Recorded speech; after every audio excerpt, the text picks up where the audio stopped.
What is coming in 2025? That's what is on the mind of everyone right now. This time of the year, people look forward to the coming year, and I can't believe it's almost here. To me, I can't believe 2024 is basically gone as I record this video, and now we're looking forward to 2025. And to me, if you're going to pick like a title for one year for a Hollywood disaster movie, I think 2025 has a really good ring to it. It's just 2023, that really didn't have much of a ring. 2024, okay, but 2025, that has the ring of like, wow, that would be a great title for a Hollywood movie, I think. Maybe 2030, but 2025, 2030, those kind of nice round numbers. But 2025, we're a quarter of the way through the century. We're at a big turning point. I think a lot of people agree on that, but there's a lot of disagreement about where we go from here. We've reached this critical point, this turning point.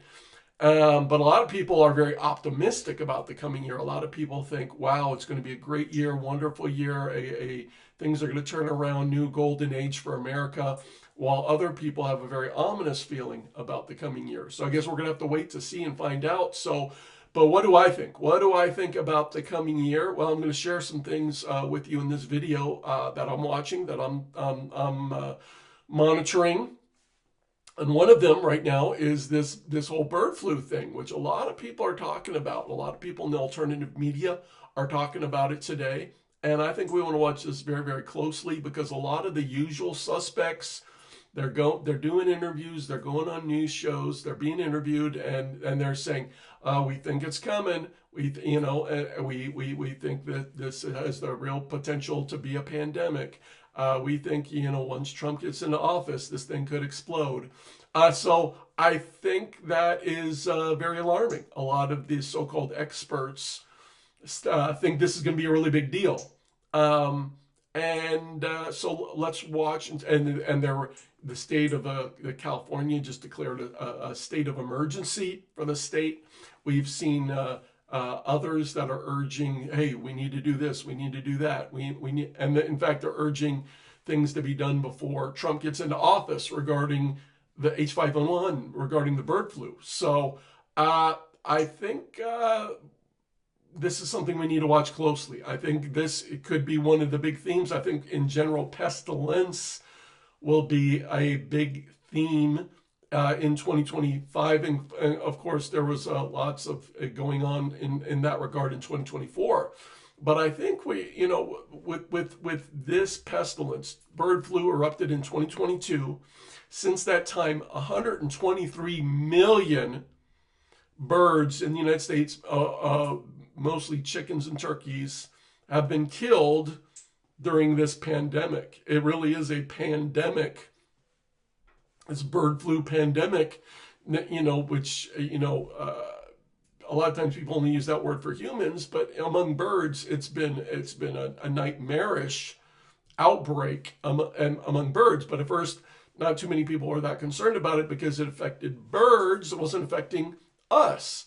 Okay, but then it moved into mammals. Then it moved, and in particular now it's moved into mammals that are closely associated with humans, where it's cats are dying. In fact, there was just a story this past week: 20 big cats, up in Washington State at a area where they care for big cats, large predatory cats in Washington State. 20 of their big cats died from the bird flu. And so that got a lot of people's attention. Of course, domestic cats have been dying from this for quite some time now, and now it's in the dairy herds.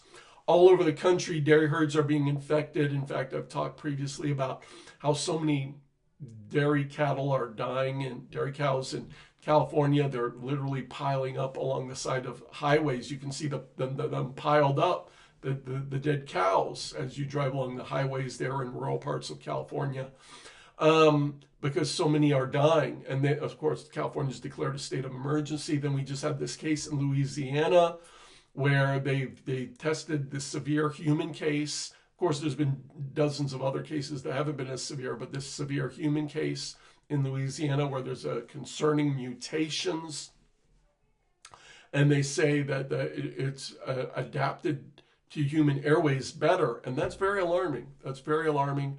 So we've had these headlines past few days. CNN, a headline: we quote have our head in the sand, unquote. Health experts warn U.S. isn't reacting fast enough to threat of bird flu.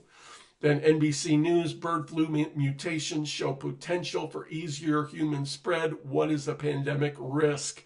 So the big news networks are talking about pandemic, talking about experts are warning us that this thing is coming. So we'll see what happens. A lot of them have warned that, hey, we've seen this progression from birds to mammals to then dairy herds and domestic cats and the big cats and all the and mammals that have very similar respiratory systems to our own, and now people have started to catch it, and now there's been this severe case in the US and other places around the world. Humans are getting infected, and as it mutates and adapts, it mutates into a form that can spread easily among humans, and adapts very well to the human respiratory system. Well, the potential is there for a global pandemic among humans. And so that could potentially be a very bad thing, because we just saw with the previous pandemic there was a death rate of way under 1%, and we saw the hysteria and the panic and the all the things that happened, the restrictions and the things they put into place for a pestilence that had a death rate of way under 1%. Now, with the bird flu, if it mutates and adapts, we don't know exactly what that new strain, the death rate in humans would be. But since over the past couple of decades, the death rate in humans who have caught the bird flu has been around 50%. Now, I think that as it mutates and adapts to the human respiratory system, the death rate would probably be lower than that, but still. Imagine a pandemic with a death rate of 10, 20, 30%. Even 10%, we're talking a death rate far, far, far higher than the previous pandemic and all the panic and hysteria that caused. If 1 out of 10 people start dying and there's this widespread bird flu pandemic among humans all over the globe, well, that would be a nightmare scenario, and that would just shut down everything. It would be so much worse than what we went through before. So in terms of any projections and any predictions that people are making about the year ahead, all those projections and predictions and forecasts about 2025 and beyond could be totally turned upside down in just a matter of weeks if something like this just started exploding. And a lot of the experts, a lot of the usual suspects are telling us it is coming. So that should raise our eyebrows right there. So if this comes, for example, it would just crash the economy. If this thing came and then, all of a sudden people were afraid, far more afraid than they were before, all over the globe, and of course the global economy is already heading rapidly in the wrong direction. In the news today, there's a credit card defaults highest in I think it was 13 years. Credit card defaults are surging. End of last week, they told us the homeless population in the U.S. all-time high. When I wrote about it a year ago, the homeless population in the U.S. was at an all-time high, and it was growing at the fastest pace ever recorded. And so I thought, well, how in the world can we top that? Well, here we are 1 year later, and we just learned, well, now we've set a new record high, and it jumped 18% in just 1 year. And so it was now growing even faster than it grew before. So another all-time high for the total population and the rate at which it's increasing. So we've got just homelessness out of control. I wrote it earlier this month, demand of food banks all over the country, all-time high, record high, higher than even during the last pandemic. So we've got homelessness out of control, demand of food banks, hunger, poverty is growing, the middle class is shrinking, companies are shutting down, companies are going bankrupt, retailers have shut down more than 7,000 stores so far this year. Just a lot of trouble for our economy. And then, of course, I was just reading today, UK economy collapsing. They're talking about that horrible economic problems in Canada. China's economy is experiencing difficulties that they haven't seen in decades. Germany, big problems. Europe is really struggling. So all over the world, the economy is moving rapidly in the wrong direction. Now we got this if a bird flu pandemic comes along, I mean, we're talking total wipeout economically if that comes along. And even if there's no pandemic, all the momentum's taking us in a negative direction just for the U.S. economy and the global economy as a whole. So that I think that is going to be a major theme in the year ahead, along with, of course, war. And war, as that escalates, could affect the economy as well. And we're seeing that in Ukraine, the Russians are, man, they're just gobbling up territory right now, moving forward rapidly, more rapidly than they have since the early days of the war in Ukraine. Ukraine is losing. And then just today it was in the news how Russia is rejecting the things that are being floated by the Trump administration. Well, the Trump has said, well, what about this? What about that? And Russia's saying, well, no, those terms aren't acceptable to us. And the Russians have no incentive to, make a bargain. The Russians are like, okay, if you want to bring this to an end, we get to keep all the territory that we've taken, and you're going to be on our terms. There's not going to be any NATO troops or NATO missiles in Ukraine. Ukraine's not going to join NATO, and Russia's very clear on what they want, for this conflict to end, and that's not acceptable to the West, to our European allies, to people in Congress. And so Trump is under pressure to get a deal, but the Russians are saying, no, no, no. If you want it to end, you give us what we want. And so we'll see how Trump handles that. A lot of times in the past, we've seen when Trump deals with foreign nations, if they don't give him exactly what he wants, well, he starts getting upset, making outrageous statements, making threats. And that's worked with certain nations in the past, but with Russia, making threats isn't going to work. In fact, that could just blow things up even more.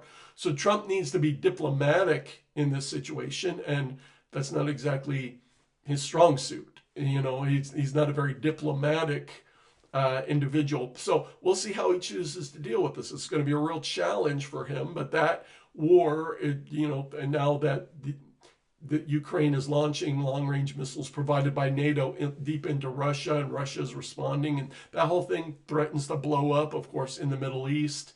Syria was just taken over by radical Islamic jihadists. Iran continues to threaten Israel, and then it was in the news. The Trump administration's openly thinking of doing a preemptive strike on Iran's nuclear program because the Iranians are like, man, Syria was just overthrown. Assad in Syria is overthrown. Syria's, we've lost our ally Syria. We need to hurry up and get nuclear weapons to protect ourselves. And Israel and the U.S. are determined to keep that from happening. I think that's really going to come to a head in 2025. And if there is a strike by Israel and or the United States on Iran's nuclear program, Iran's just going to go ballistic. And could we see a major regional war? A preemptive strike on Iran, I think, would spark on Iran's nuclear program, would spark a regional war. And so the Middle East could blow up. That's a major concern. Of course, China is arming like crazy, preparing.